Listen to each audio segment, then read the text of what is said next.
Vamos a ver ahora la clasificación de ángulos. Vamos a ver que el valor del ángulo no depende de la longitud de sus lados, sino de su apertura. Según la amplitud de esa apertura, tenemos la siguiente clasificación. No es oficial, pero yo la he puesto para que podamos, digamos, distinguir, que nos ayude a entender por qué un mismo ángulo tiene distintos conceptos. Hay distintos conceptos asociados a la clasificación de ángulos, ¿vale? Por su forma, es decir, si es punto agudo, diríamos que es agudo o obtuso. Según la posición de las semirrectas que define el ángulo, puede ser recto, llano, completo.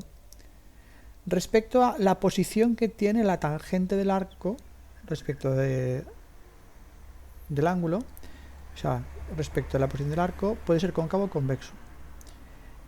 Con respecto a los su suma, pueden ser suplementarios, complementarios y opuestos.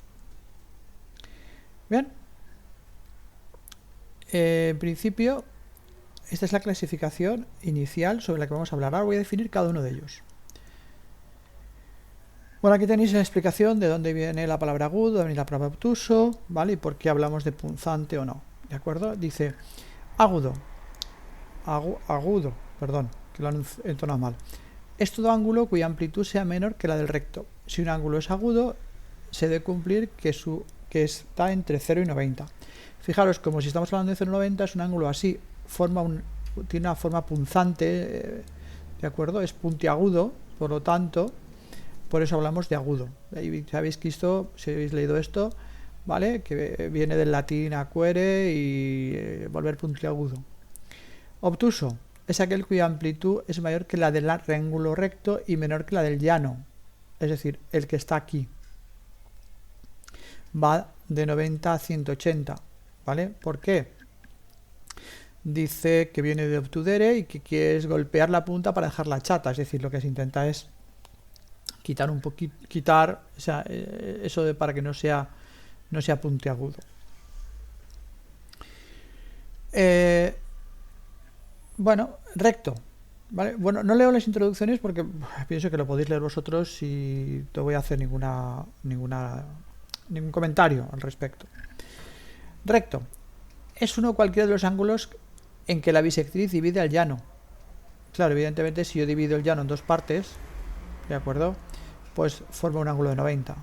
¿De acuerdo? La bisectriz es el ángulo que divide en dos, ¿vale? La recta perpendicular al lado al recto, ¿de acuerdo? Forma un ángulo de 90. ¿Qué es un llano? Es el ángulo formado por dos semirrectas opuestas. Claro, aquí tengo una semirrecta y otra semirrecta que son opuestas. Entonces, claro, forman un ángulo llano, 180. Completo.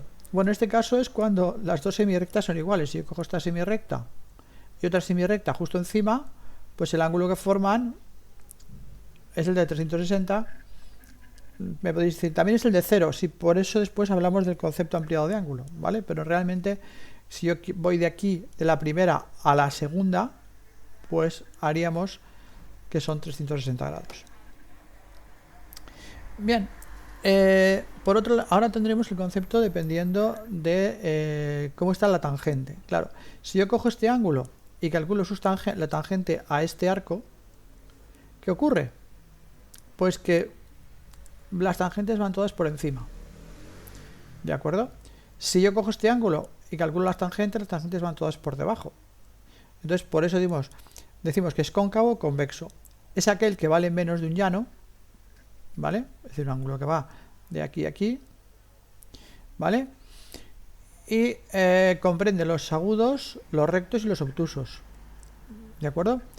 En principio va de 0 a 180, ¿vale? En principio no, va de 0 a 180, mientras que el convexo, pues son los que van de 180 a 360, ¿vale? Los que valen más que un llano y menos que un completo, ¿de acuerdo? Pues bueno, pues tendríamos estos conceptos, estos nombres que se le dan a los ángulos.